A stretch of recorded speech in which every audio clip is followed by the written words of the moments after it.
Bonjour à tous les professionnels du droit des sociétés dans l'espace OHADA.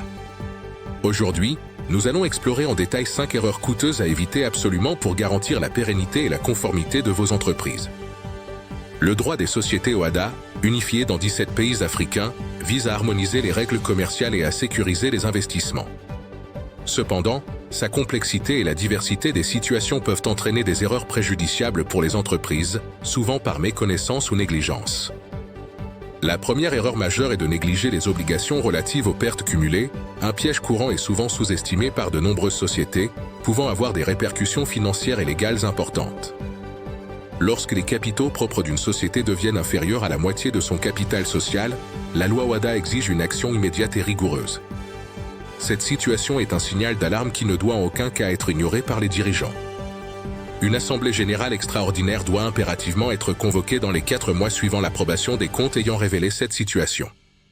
L'objectif est de décider soit de la dissolution anticipée de la société, soit de la poursuite des activités sous certaines conditions strictes. Si la poursuite est décidée, la société doit reconstituer ses capitaux propres à hauteur d'au moins la moitié du capital social dans les 2 exercices suivants. C'est une obligation cruciale pour sa survie et pour éviter des sanctions, démontrant la capacité de l'entreprise à se redresser.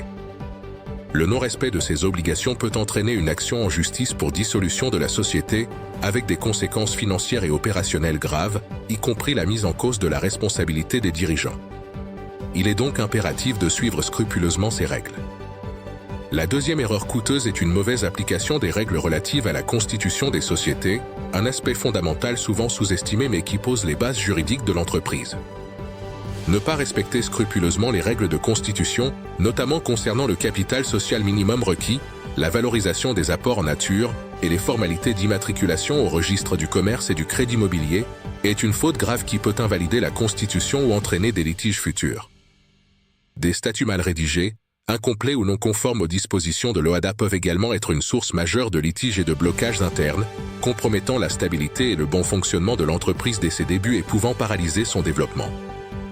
L'assistance d'un conseil juridique spécialisé en droit OHADA est essentielle dès la création de la société pour s'assurer de la conformité de tous les documents et procédures, et ainsi éviter ces écueils coûteux et chronophages.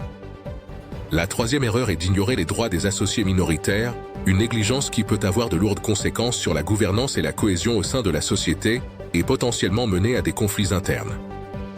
Les associés minoritaires ont des droits spécifiques et fondamentaux que les dirigeants doivent impérativement respecter. Ces droits incluent notamment le droit à l'information régulière et complète, le droit de participer aux décisions importantes de la société, et le droit à une juste distribution des bénéfices. Les décisions prises en violation de ces droits peuvent être contestées en justice par les associés lésés, entraînant des procédures longues, coûteuses et dommageables pour la réputation de la société, perturbant ainsi ses activités et sa stabilité. Il est donc crucial de veiller à un équilibre juste et équitable entre les pouvoirs de la majorité et la protection des intérêts légitimes des minoritaires. Cela est indispensable pour une gouvernance saine, transparente et harmonieuse, favorisant la confiance et la collaboration entre tous les associés. La quatrième erreur est la confusion entre les différentes formes de société, un choix stratégique fondamental souvent mal appréhendé et qui peut avoir des implications majeures sur la responsabilité, la fiscalité et la gestion de l'entreprise. L'OHADA prévoit une gamme variée de formes de société, telles que la société anonyme, ou SA, la société à responsabilité limitée, ou SARL, ou la société par action simplifiée, ou SAS. Chacune de ces formes possède des règles spécifiques, des avantages et des inconvénients distincts, ainsi que des implications juridiques et fiscales différentes. Une erreur fréquente est de choisir une forme de société inadaptée à l'activité envisagée, à la taille de l'entreprise ou aux objectifs des fondateurs. Cela peut également se manifester par le non-respect des règles propres à chaque forme, ce qui peut entraîner des problèmes de conformité et des complications juridiques. Par exemple, la société par action simplifiée, ou SAS, offre une grande liberté statutaire et une flexibilité dans l'organisation de la gouvernance, ce qui est très attractif.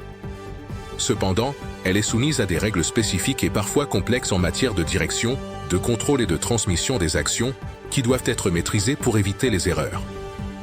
La cinquième et dernière erreur coûteuse est le non-respect des obligations déclaratives et fiscales, un domaine où la rigueur et la précision sont absolument primordiales pour éviter des sanctions sévères et maintenir la légalité de l'entreprise. Les sociétés opérant dans l'espace OHADA sont soumises à des obligations déclaratives et fiscales strictes et variées, incluant la déclaration des impôts, des taxes et des cotisations sociales.